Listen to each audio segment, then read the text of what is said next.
सावरी गावातील ड्रग्ज प्रकरणावरून सन्माननीय उपमुख्यमंत्री एकनाथ शिंदे साहेबांचं नाव सुषमा अंधारेंनी ओढून ताणून गोवण्याचा प्रयत्न केलेला आहे।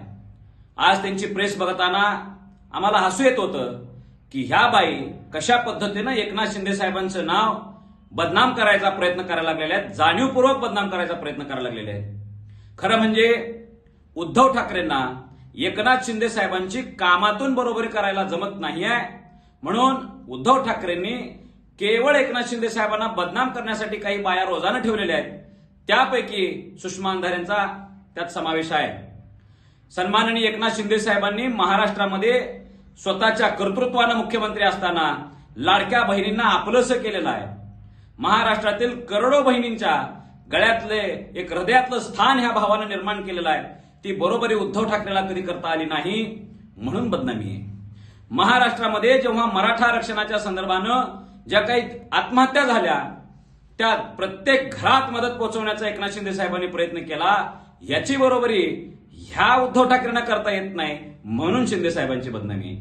महाराष्ट्रामध्ये जिथं जिथं संकट आले तिथं तिथं एकनाथ शिंदे साहेब असे एक पहाड म्हणून, एक कणखर व्यक्ती म्हणून उभे राहिले, लोकांच्या सुखदुःखात समावेश त्यांचा होऊ लागला, तिथं तुमची बरोबरी होत नाही, म्हणून एकनाथ शिंदे साहेबांची बदनामी आहे।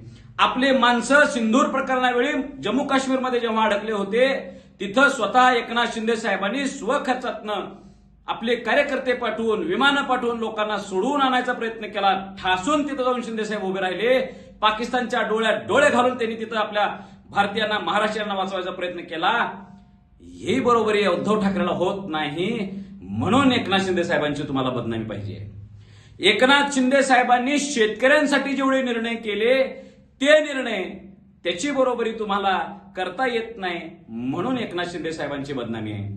2.5 वर्ष उद्धव ठाकरेचा कार्यकाळ आणि 2.5 वर्ष एकनाथ शिंदे साहेबांचा कार्यकाळ ह्याची जर काय तुम्ही तपासणी केली तर एकनाथ शिंदे साहेबांच्या तुम्ही पासंगालाही पुरणार नाही, इतकं मोठं कर्तृत्व एकनाथ शिंदे साहेबांनी करून ठेवलंय, म्हणून तुमची ही तळमळ आहे आणि तळतळ आहे आणि हे तुम्ही म्हणून बदनामी सुरू आहे। आज महाराष्ट्रामध्ये झालेल्या इलेक्शनमध्ये शिवसेना, जो धनुष्यबाण आहे शिवसेना, या पक्षाचा उत्तम परफॉर्मन्स दिसून येणार आहे। येणाऱ्या काळामध्ये मुंबई महापालिका असेल आणि अनेक महापालिकांमध्ये भारतीय जनता पार्टी आणि शिंदे साहेबांचं एक मोठा सक्सेस रेट समोर दिसायला लागलेला आहे, म्हणून एकनाथ शिंदे साहेबांची बदनामी करायची आहे।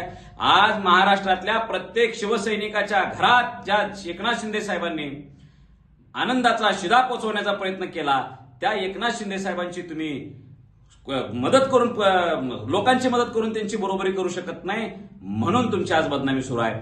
आमच्या धाराशिव, कळंब आणि या मराठवाड्यामध्ये अतिवृष्टी झाली, तिथं स्वतः शिंदे साहेबांनी स्वतः पक्षाच्या वतीनं मदत पोहोचवली, तुम्ही साधा बिस्किटचा पुडा घेऊन जाऊ देऊ शकला नाही। हे कर्तृत्वाची बरोबरी तुम्हाला करता येत नाही, म्हणून एकनाथ शिंदे साहेबांची बरोबरी आहे। अशी अनेक गोष्टी आहेत जिथं तुम्ही एकनाथ शिंदे साहेबांची बरोबरी करू शकत नाही, म्हणून बदनामी करायला लागलेला आहे। आणि म्हणून महाराष्ट्रातले शिवसैनिक, महाराष्ट्रातली जनता, गोरगरीब 18 पगड जाती, शेतकरी, माता मौल्या, सगळ्या ओबीसी, 12 बोलतेदार मराठे हे शिंदे साहेबांना आपलंसं मानतायत। ही बरोबरी या जन्मात तरी उद्धव ठाकरे करू शकत नाहीत, म्हणून एकनाथ शिंदे साहेबांची बरोबर तुम्ही बदनामी सुरू आहे। या गोष्टीचं उत्तर येणाऱ्या काळामध्ये जनताच तुम्हाला देईल, एवढंच या प्रश्नी बोलतो।